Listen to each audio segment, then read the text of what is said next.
Greetings, heroes and adventurers, warriors and wizards. I am the Ancient Gamer, and today we're going to take a look at Skyrim Special Edition on the Nintendo Switch. Mainly because it's really cool, the idea of having a version of Skyrim that you can take with you and play handheld. Okay, now if you found this video interesting, if you enjoyed it or found it useful, don't forget to like and subscribe to the Ancient Gamer channel. It feels good.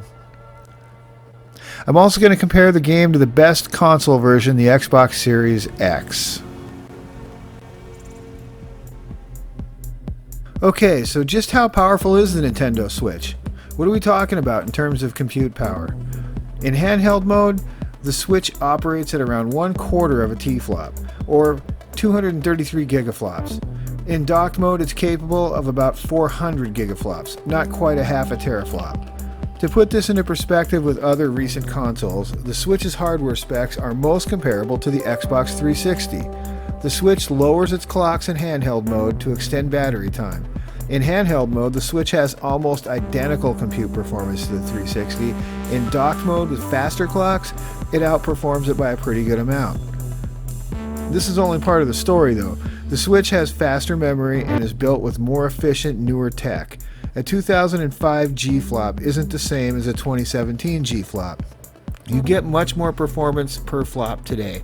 Even though the raw compute performance is similar, the Switch is a much faster, more performant machine than the 360. Think of the Nintendo Switch as like having a souped-up Xbox 360 in your hands. Docked, it's roughly double the Xbox 360.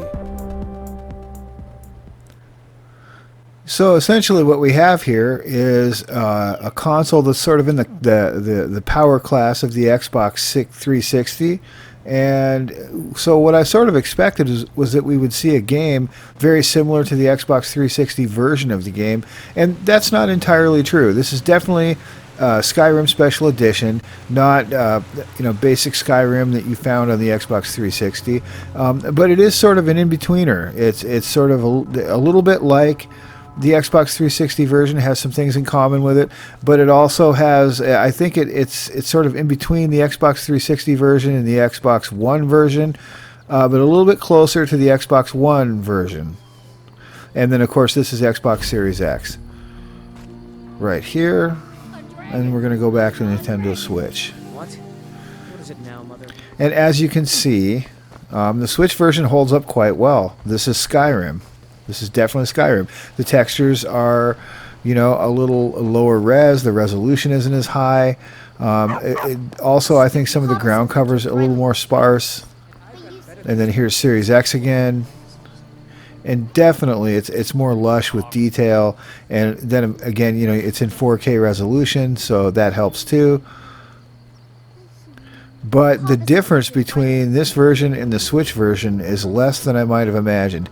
And as I was saying, I think this version sort of falls in between the Xbox 360 edition for the game and the Xbox One edition, but it's definitely much closer to the basic, Xbox One base console version. The water looks good. I think the trees actually do look a little bit sparse. And as you'll notice in the distance, there's not a lot of grass once you start to look out very far. You can really see the pop-in. But the thing that you want to know about any pop-in that you might see in this video is that if you're playing in handheld mode, you can't really see it. You don't really notice it. Now here is the character model, and it looks pretty good. Definitely looks a little bit less roided out. Like somehow, my character is off the juice and a little skinnier. But hey, that's probably good for his long-term health. But overall, it looks really pretty darn good. And if you're playing this, on a 6 or 7 inch handheld, screens in 720p resolution, this actually looks really, really good. A lot of these things I'm noticing here, playing in full screen mode or in docked mode, is not anything that I'd even notice playing handheld. As we come up upon the view of Whiterun, one of my favorite views in Skyrim, we'll hop on down here, take a look down the cliff, Ta-da! And there we go. And there is Whiterun. Now I'm going to switch over here and we'll compare that a little bit with the Xbox Series X version, which isn't really fair to the Switch. Obviously that's got a lot more detail and it's much higher resolution, but it's really not fair to the Switch. The Switch is an amazing little piece of hardware, and so are the developers that make games for it. Okay, now this I recorded this right here to show you the pop-in. You can literally see the ground cover just materialize in front of you out there. And like I said, in docked mode, you'll probably pick that up. It isn't really as irritating as you might think it is. But in handheld mode, you really don't even notice it. And it's just really cool, the idea that, you know, you could play a version of Skyrim this good, that looks this nice, on a handheld console. Take it with you anywhere. Take it on vacation, take it on a trip. I have to say, I'm completely impressed. It does run at 30 frames per second. You can only ask so much out of the Switch. It's not going to run Skyrim at 60 frames per second. But it does seem to lock it at 30. It's very smooth. Very, very smooth. And you know, there's some like odd texture anomalies here too. Like if you look at the wood and the logs on these interiors, I think they're actually like the texture quality is the setting for that is actually up from the Xbox One. You know, most stuff the texture settings have been dropped down a little bit, but you see little odd things here like the clutter. It seems like it's being rendered in a little higher detail than it is on the Xbox. Load times are far better than the 360. Probably better than the Xbox One too. You're looking at an average of 6 seconds to 15 seconds depending on what you're trying to load. And see those tomatoes and the leaks there? They actually look a little better than they do on the Xbox One.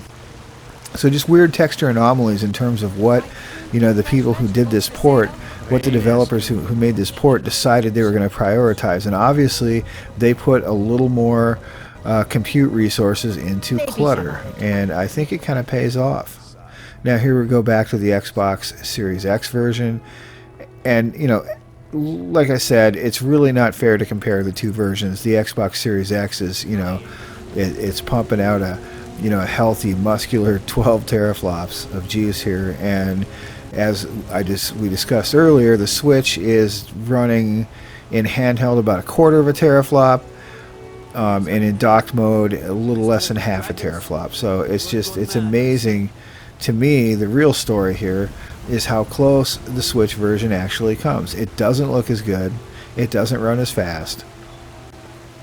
But the difference is not as great as you would think it would be. It's a perfectly acceptable version. It's great to play. It is vanilla. I mean, it's amazing to me that the Switch even runs this game as well as it does. It's not there. There is sort of a backdoor way, I believe, that where you can slip a few mods in here, but I don't know why you would do it. I can't imagine that there's a lot of headroom for performance here in this build. And this is really pretty. It looks really good. It kind of reminds me a little bit of what Skyrim looked like on the Xbox 360. And as you can see off in the distance, there's literally no grass out there. And just a few little stick trees. But, you know, put this on, play this in handheld mode and you won't even really notice that particularly very much at all. At least I didn't. I don't notice it. And of course we're going to switch to the Series X just to give you a little idea for comparison there. And of course this is vanilla Series X. She's wearing modded armor, but the game itself, I'm not running any mods for this this footage that I captured here. And there you go. I'm going to go kill a wolf, and that will pretty much do it. If you desire having a handheld version of Skyrim to take with you and play anywhere, I can't recommend this highly enough. At least not until the Steam Deck comes out.